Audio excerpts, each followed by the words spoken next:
Hey, y'all don't know, this dude is like Ghost from Power. But the other day, he was like Councilman Tate up there reading to the kids with the suit on. It was crazy. Hey, these kids don't watch this podcast. And if you do, your parents know exactly who I am. Welcome to Start With The Facts. Yo, welcome back to Start With The Facts. Whenever you see us and the room is arranged, this is the ghetto edition. I will say that. Double glizzy. Nah. You gotta get the double glizzy, Mike. It's the double glizzy. Listen, Mo, I can't see y'all doing the pass. Just get the one pod with the two glizz. You know what I'm saying? Look, a couple things that happened. One is good that my man Jaden flew in town, so he with us on the show. Hey. That's a good thing. One more to say thank you to Alex for rearranging everything, audio and video. It's appreciated. Save the day, Alex. Yeah, there we go. Thank you, Alex. It's to me. I'm a team player. Yeah, and so, Will, when you see this, you see that you were missed. And I'm just going to blame you for this because you ain't here. So we ended up having to rearrange the room to get things going. We're about an hour late from the normal start time, so it is what it is. But I do want to say this. Thank y'all for tuning in. Thank y'all for leaving all your comments in the comment section. Just thank y'all for continuing to rock and roll with the show. We read all the comments. We see all the comments. Some of us respond to them. Some of us don't. I'm the one who doesn't because I apologize. I usually read them in the morning, the day after to see what everybody says. But we do appreciate you all for staying with us. Remember, every day there's a show at 3 p.m. And on Sunday we post at 6 a.m. For our preview for the NFL show. And so with that being said, I won't wait any longer. I let my man Brian kick the show off, and that's what we got going on. So today's Friday, college football focus. We're going to talk about this weekend's games. Hey, Brian, I'm sorry. You got to slide a little bit closer to Jeremy. Oh, you trying to put his lap? I think we're close enough. Okay. Aren't we? He couldn't That's wait. better. There you go. I'm loving this, dog. Hey, can't nobody pause me no more. This show is a pause. No, this still got space. You got the divider, the iPad divider. All right, I don't know if that's going to make the show or not. But Hey, hold on. Wait. The fact that you feel so uncomfortable, you trying to put the little wedge. Yeah. You stay on your half, I'll stay on mine. How about that? Oh, Hey, man, listen. I've been in the cell with 4 people at one time, so you know. Oh, man. Yeah, you know. Hey, it is what it is. Wait. Hey, Jer. You said that too smooth. It is what it is. Yeah, what it is. All right, so college football focus. We got to start, DJ, one with your shirt, the disrespect with Miami, their ranking behind Notre Dame. I'd like you kick it off. Oh, I didn't see That's that. a dope shirt. I didn't see that. Go ahead. So this usually is the Miami-Dade County logo, right? As you see, it's Miami versus committee. Now, about 4 or 5 weeks ago, when we suffered those 2 losses, I start speaking mathematically. You know I can't say the word, right? Mathematically eligible, right? So here, let me see if y'all understand where I'm at right now. Oh, he's drinking the Kool-Aid. Hey, I'm drinking the Kool-Aid because where we're slotted is letting everybody know that there's still a chance for the University of Miami to get into the college football playoffs. So what number are y'all ranked? We're 14th right now. Oh, okay, yeah. And so besides the situation that's going on with Notre Dame, you know, I'll let everybody kind of tap into that. But with us being ranked 14th, we don't even have to go to the ACC championship if we can continue to win and one of those 2 teams that go to the championship ends up losing. So I'm excited. I'm happy about that. But the fact that Notre Dame is ranked above us, the committee's going to have to answer some questions if both Miami and Notre Dame continue to win out, right? Because you have 2 teams with the exact same records. Both of those teams did not play in a conference championship. So if it ends up being a situation where Notre Dame gets in and Miami doesn't, that means head-to-heads don't matter, right? Mm-hmm. So let me ask you this, right? I'll just throw this out there. If head-to-heads don't matter, what is the point of committing to those type of non-conference games early on in the season when you won't be rewarded for it? Yeah, DJ, I'm with you on that. When I saw that, I said, oh, boy, the committee's really going to have a problem with this because, as you just said, if the head-to-head no longer matters, you're going to see a lot of different scheduling come these future seasons. So I think the committee's going to try to do y'all like this, DJ. If they leave Miami out, you know how the committee is. They're going to say something slick like, yeah, well, what we actually look for is where are you at as far as team trajectory at this point in the season? Yeah. And we felt like Notre Dame was doing this and they were headed, this way. Yeah. And Miami, just some of the losses and some of the things that they were able to do, just we felt like they weren't headed in the right direction at that time, which really they fuck y'all, and I hate that for y'all because I completely agree. The committee, man, thank you. Start with these bullshit answers. Hey, they got more powerful white man than y'all got. That's bro. There's more powerful white men in the cloaks in the crevices of South Bend, Indiana, and they're connected to the world. And y'all got like a cool party town. That's it. How about this? Well, he's a white man. I think this makes a lot more sense than that. Here it comes from the white man.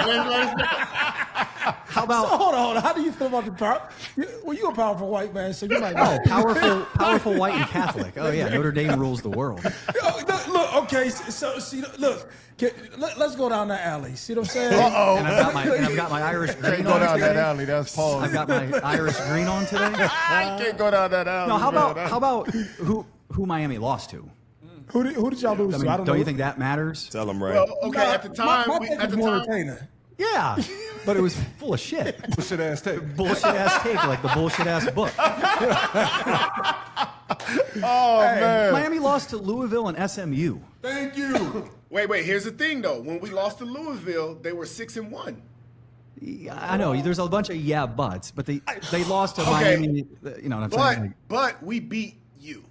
Not you. That. Well, actually, now it is you. Because now it is. Damn, I never thought you and I would be beefing, man.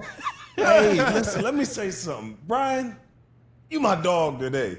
He said it's a lot of butts. I've been saying that for weeks. It's a lot of butts. Go ahead, Brian. Yeah, butts. No, it absolutely, the head-to-head matters. First game of the season matters. Miami at home matters. But it is a lot of the, what have you done for me lately, and eye test. I mean, the eye test is what's kept Ohio State number one. Hold on, but now let's start talking about ranked wins. And okay, if we're gonna play that game, let's really go down the list. And you look at it, Miami at the time when they beat individuals, they played against more ranked teams. They had a better, a tougher schedule than Notre Dame. So at the end of the day, when they're making this decision, again, the committee's going to expose two things, right? We spoke about it. Number one, Notre Dame will always be favored, right? Because at the beginning of the season, they were 1-2 and still in the top 25. Yeah. Right? No other team probably It hasn't besides happened in like 35 years. Yeah, maybe an Ohio State coming off a national championship and everybody kind of knows they tripped and fumbled. You'll see that situation. So what's going to get exposed is Notre Dame will always have favoritism, and then again, head-to-head matches do not count, and I think that's really going to change the dynamics of college football when it comes to scheduling. It's coming down to the mighty dollar. Yeah. I think Notre Dame is just a bigger draw. You know what I mean? So they're gonna. Yeah. You need somebody bad though, and if it's 12 teams, man, they can't. It can't be all. That's why they get the nod. Butterflies. Hey, bad boys. Yeah, y'all don't like my take. Well, the white man didn't like my take. Oh no! The thing is your take is 100% correct. Yeah, I just think that there's some powerful white dudes in the Catholic community who called up to the TV stations or the committee somewhere in there, and they was like, "Hey, I'm still on the Kool-Aid, baby." Hey, if shit hit the fan, hey, you know we're gonna be in Nantucket this fall or this summer. Hey, you know we're gonna be in the Hamptons. Brian, you ever been to Nantucket? No. What about the Hamptons? No. What is you ain't that level of white yet, Brian. You ain't made that level yet. Look, this is what I'm telling you. Give us some more exclusive white places. Those are probably the top three. You got them. I've learned about so many exclusive white places from being with this dude for the last 5 years. It'd be all type of white places I've never heard of, right? It's no accident. I'm trying to tell you, those dudes are Notre Dame fans. The short shorts, the khaki shorts, the collar, all that. Three-quarter zip. The three-quarter zip. The whole closet of that at home. On the golf course. Oh yeah. hold on. So, Brian, you go to these secret white meetings where everybody got on Sperry's and boating shoes, and y'all be pulling the strings on the whole world? When you said secret white meetings, I was like, where is he going with this? I was like, oh, it's going to get hot. It's going to get hot. All right, other games that we're going to talk about. Everybody's going to put their picks in, right? Alex, I think you were doing some work on the visuals. I was, but you know. We'll go around the room? Okay. The visuals won't be this time just because of everything we had to do. So we'll just do our normal picks next time. It'll be up. Okay. So I'm going to give everybody the games, the location, who's favored by how many points, and we're going to go around the room, all right? So, Jeremy, we'll just keep it consistent. We're going to start with you. USC at Oregon. Oregon favored by 10.5. I'm going Oregon. Any reason? Just go Ducks. Better team all the way around. Okay. Go Ducks. And they're at home. I'm going to have to go USC, man. They've been on the road lately. I'm going to just keep it at that. J. Rich? Oh, I'm going Oregon. I think Lanning gonna be coked up, ready to rock and roll. And you know when he wired up, man, they play very well at home. I gotta go Oregon. Good take. Yeah, excuse me. I'm gonna go with USC only because I believe in Lincoln Riley's offense. Defense shaky, but they do have a good offense, which I think that they can produce points. That's my take. There you go. DJ? You guys are going to notice a pattern. I'm going to go with USC winning outright because Oregon is ranked above Miami. Hey, DJ, you do realize agreeing with me ain't going to help you, right? You notice what kind of shirt I got on today, right? Sometimes this is bigger Just than wanted you to throw and that us. out there. This is bigger than you and us. We'll get back to that later. All right, I'm going USC to cover the 10.5. 10.5 is too much. USC loses this game, they're out of the college football playoff. Yep. Oregon, I think, can actually lose this game and stay in. So I think they can afford the loss. All right, next up, Jeremy, Missouri at Oklahoma. Oklahoma minus 6.5. I learned my lesson from last week after they went into Alabama and handled business. I'm going with Oklahoma. I like it. I'm going to have to go Oklahoma as well. I know Mizzou had that quarterback from Penn State who was playing well, but kind of had a downfall. I'm going Oklahoma.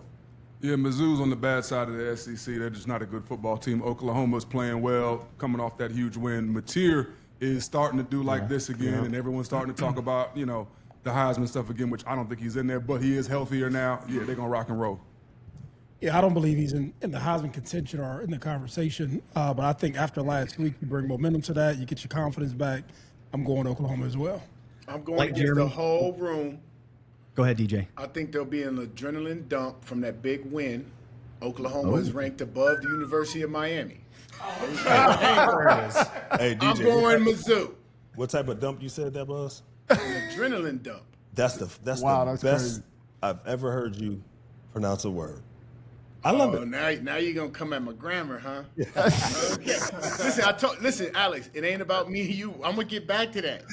But now I can easily go there. Editorial control. Thank you, guys. Okay. All right, I got Oklahoma covering the 6.5 at home. That line keeps moving, so when we recorded this at 6.5, by the time that game kicks off, it could actually come down a little bit. Missouri's playing two quarterbacks.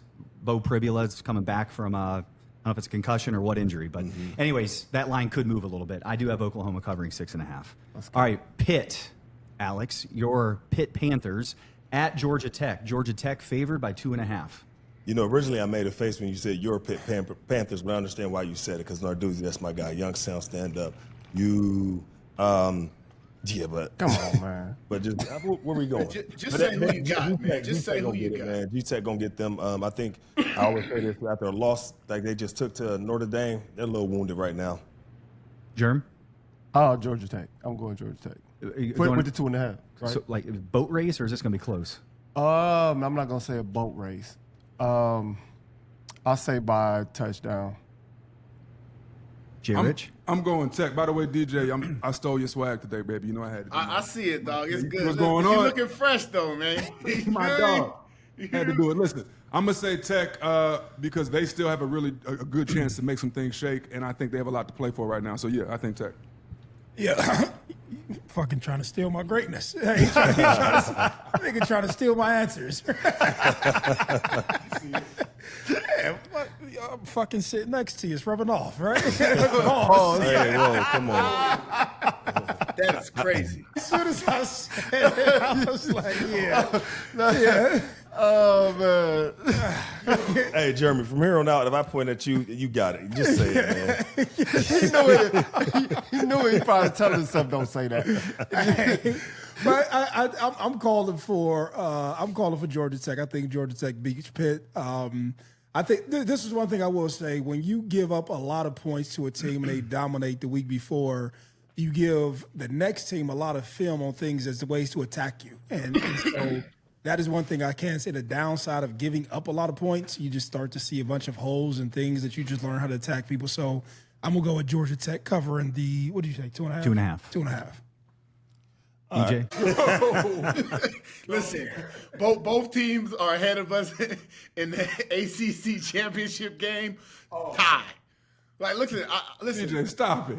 I'm not. I've drunk in the Kool-Aid. Listen, I want collateral damage. I want chaos at the end of the season. You're right. Like, I just want to get in. Pause. Hey, Jeremy. No, actually, no. Pause. I just want to get in. I don't care how I get in, Jerm. I don't care how I get in. You don't care how you get in, huh? Pause. Just let me in. Just let me in. So I'm trying to explain to the non-college football expert next to me. Even though he does this for a living, I had to tell this motherfucker where the championship was at. The championship is actually down in Miami. Hold on, DJ. Y'all not gonna be in your own championship in Miami? Listen, at the start of this show, remember I told you, you wasn't here, but I was feeling it in my listen. Whoa. Miami versus Ohio State. No. Miami versus Ohio State. In Miami. We get to run it back. In Miami. Me and Mo, as close as Mo is with the squad, we was gonna run that playback, Mo, where you scored on me. Right? Listen, Mo, that game goes into overtime, and then how do we settle it? The 40-year-olds suited it up. Oklahoma drill. Man. Listen. Both of y'all end up in the hospital. I'm not giving up on that dream. I want it. I need it. It has to happen. I respect and so I am picking every game that I feel that's going to get us closer to that, because we need Mo. We need that. Starting with the facts. If that happened, we on ESPN, baby. We up. Yeah. Look, if that happened, I'm gonna strap on some cleats and we gonna go.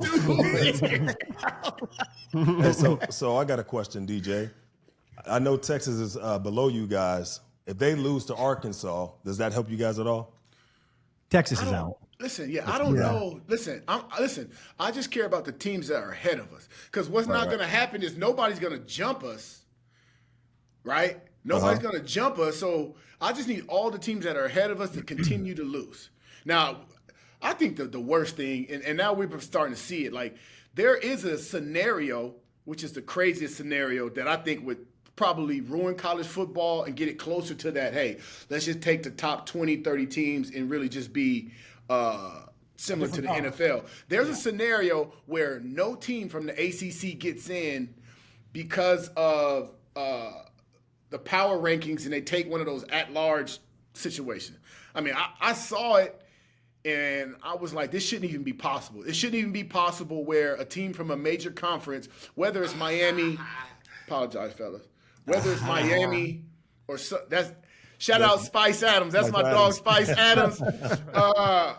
About 10 years ago, he was selling this little things on iTunes, man, and I bought it. So Spice, you steal my ringer when people call me. Shout out Spice Adams. But yeah, there's a scenario where a team from a Power 4 school like Miami, Georgia Tech, whoever it is, may not get in. I don't even know how you can even align that. And that's why when I look at those at-large bids from those teams that, we all know that have no chance of running the table, when I mean getting into the Tulanes of the world, the Memphis of the world, they got no shot of getting to the college playoffs and winning 3-4 games straight against premier programs. So the reason I asked about the Texas and Arkansas, you guys remember what I said about 2-3 weeks ago? Alex, you brought it up like 10 times. Okay, I just want to. I gotta just keep it going. You got it. Okay. Never gave him the control board. Arkansas. Yeah, but why though? Do you remember why? Yeah, because they were going to lose and they were going to spiral out of control. And they're gonna be wounded. And Arkansas It's not as bad as people think they are. Arkansas at that time was the best 2-7 team in the country. Hey, Alex. They Hey, played Alex. Alex, when What's up, brother? when Brian is talking, though, you got to get your camera off your triceps and go to him, man. I'm still, Let's go, hey, man. Listen. you're right. You're absolutely right. I'm gonna get it right. Did everybody pick? He doing you a disservice, Parlay. Stealing No, my I- It's crazy, man. I Stealing get- his greatness, I get man. it to him, man. So the only reason I brought it up again because we all know it, but the viewers who may have not seen the show don't know it. I hear you. Alex picked this a long time ago. That's what we're saying. All right, I got Georgia Tech covering by 1,000,000. I don't think this game is close. Georgia Tech's rolling. Boat race. Boat race. All right. Yeah. There it is. We're going to move into NFL. So last night, Thursday night football, Bills. I think yesterday we went around the room. I think everybody had.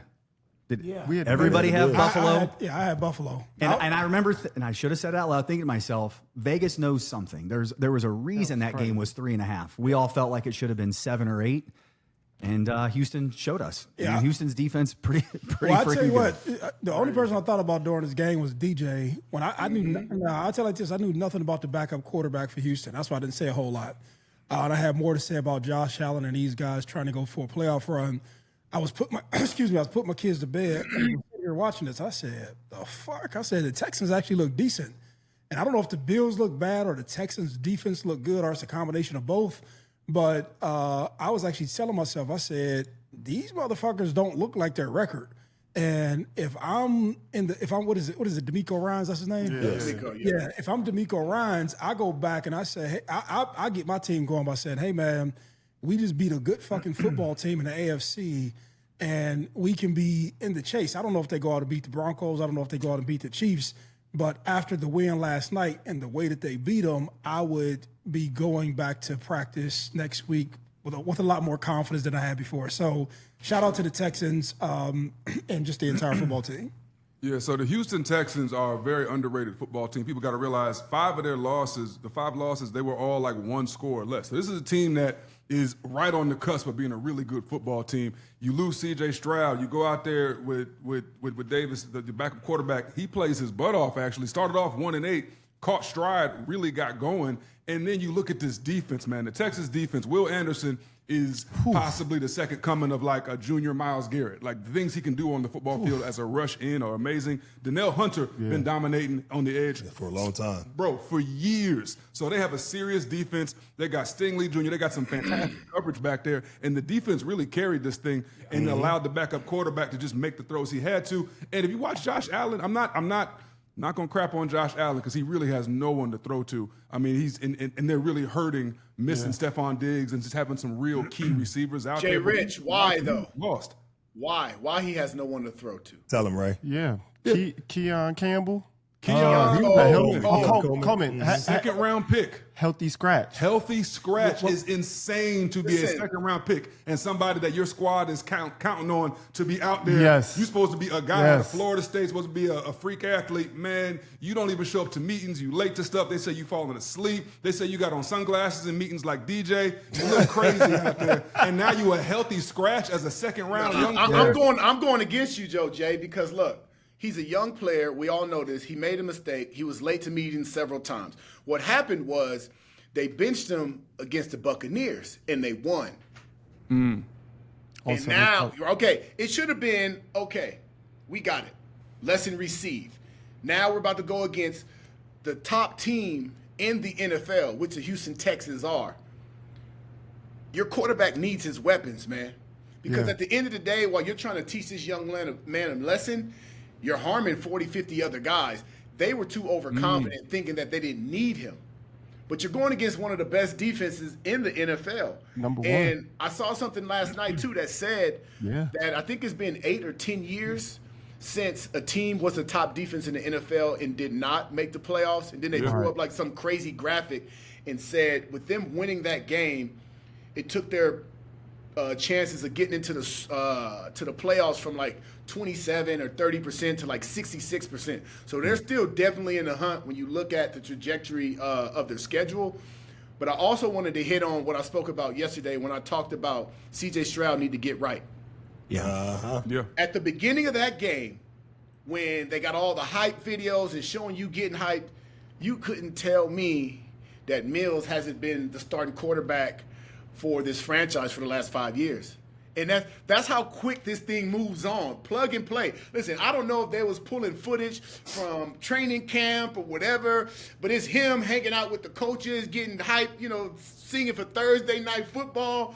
And I hope, like, C.J. Stroud sees that and like, yeah, let me get my ass back out there, man. Hold on. So next man up is real. Maurice Clarett, though, do you agree with what DJ just said? Is it more important if you're McDermott, the head coach of the Bills, to send a message to your young player, or is it more important to have all your resources on the football field? That's a good one because you look at it from two different vantage points. The head coach may be saying to himself, the reasons that we lost last year was because some maturity issues, or he might be trying to send a larger message, right? Yeah. And so he's trying to establish and instill culture, and you get that, right? And then I also understand what DJ's saying, like, hey, motherfucker, we have to go out here and play. We need all of our pieces if we even want to be in the postseason to play. And so I don't have enough information to say what's right or wrong because, like, situations like that, just like when we talk about basketball, Luka just didn't get traded on a whim, right? Yeah. You don't take one of your main players inside of when you have Josh Allen, you don't take one of your main guys at receiver and just, like, haphazardly put him on the bench. But I do see how little shit catches up with you later on in the season where people believe that they're bigger than the program and things are all about them. I do believe that you have to weed that out. But then I also do see the point of, like, being on the field. And I would probably lean, and this is just me, my 42-year-old brain, I would probably lean more on believing that we can have him out there and fix the moment because you have to win games. This is like winning. This isn't college. Exactly. Right? College, you can get away with benching people, and you can go back to the media and say, hey, I'm working on development and I'm working on culture and all that other shit. But at the end of the day, motherfucker, we have to win. That's the NFL. That's the business that we're in. We have to win. So.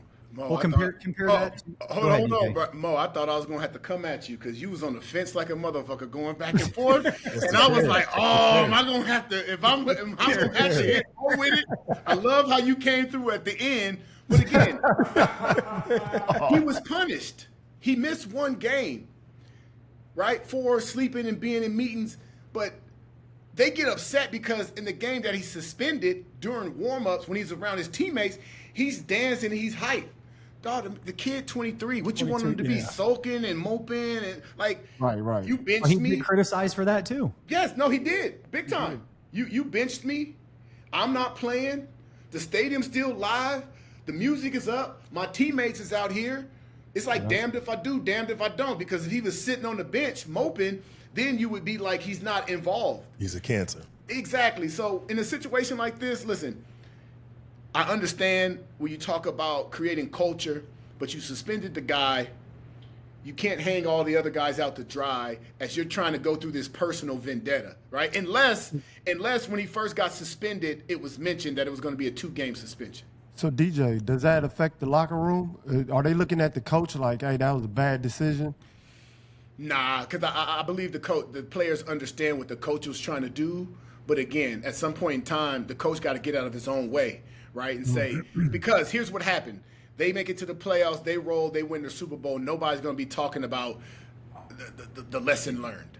Yeah, I agree with you, DJ. But also, Germ, it's not like he was playing, like he was balling like that. Like he wasn't putting up like Garrett Wilson type numbers to where, man, we can't go in the game without this guy.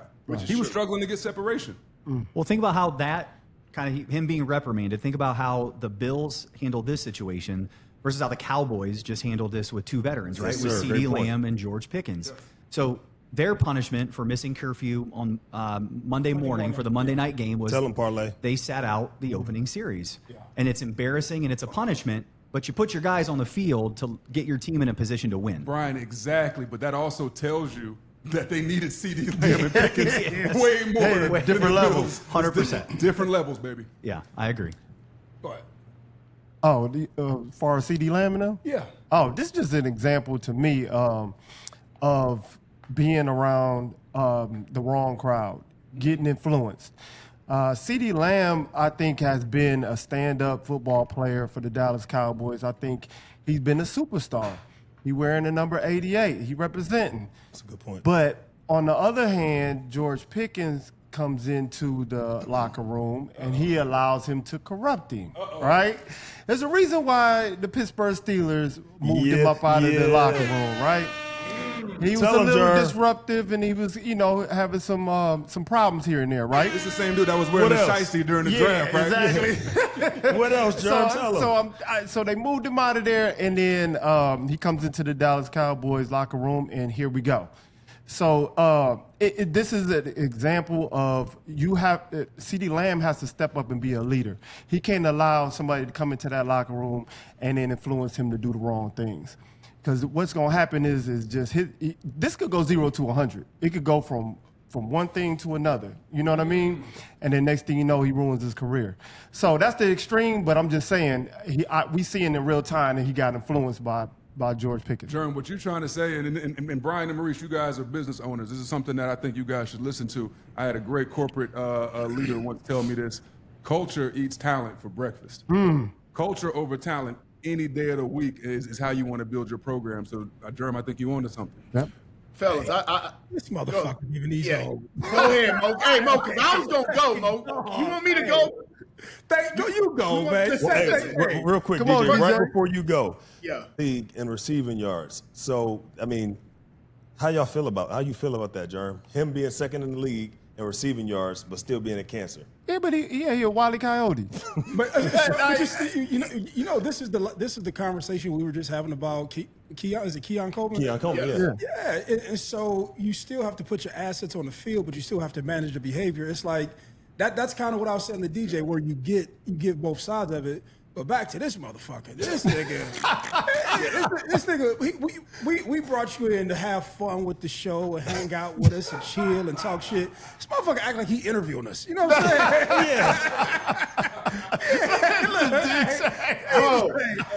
This motherfucker, look, we went from friends to we trying to survive on the podcast, man. That's all we trying to do. This shit done turned into part ABC. Listen. This motherfucker talk. I done heard the inflection in this nigga voice. Like he got somewhere else to be after this. Listen to me. He using this as warm up. Listen, outside of this, I'm positive. Nigga, I was reading the kids the other day. I had a fucking suit on, reading through the book. They didn't see none of this. But I'm up here. This is like straight. Bring this shit down like 50 levels.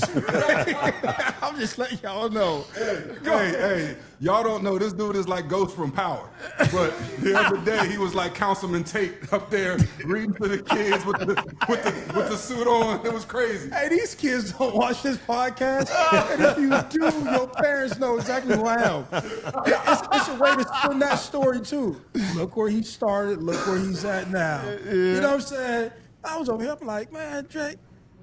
All right, yo. I don't even know where he was at. Go ahead, DJ. I disagree with everybody is saying. Like, just flat out. I'm about to give you the real, right? And, Jimmy Johnson has said this. I don't treat all players the same. At the end of the day, right, there are certain players that can get away with certain things. My first meeting in the NFL with Coach Shanahan, he said, figure out who you are. Because if you're going to be out all night with the Owls, make sure the next day you get to soar with the Eagles. There you go. Right? He literally said, if it's midnight and she ain't gave it to you yet, go home. He said, listen, if it's midnight yet and she ain't gave it to you, go home. Because the amount I'm going to find you, it ain't worth it.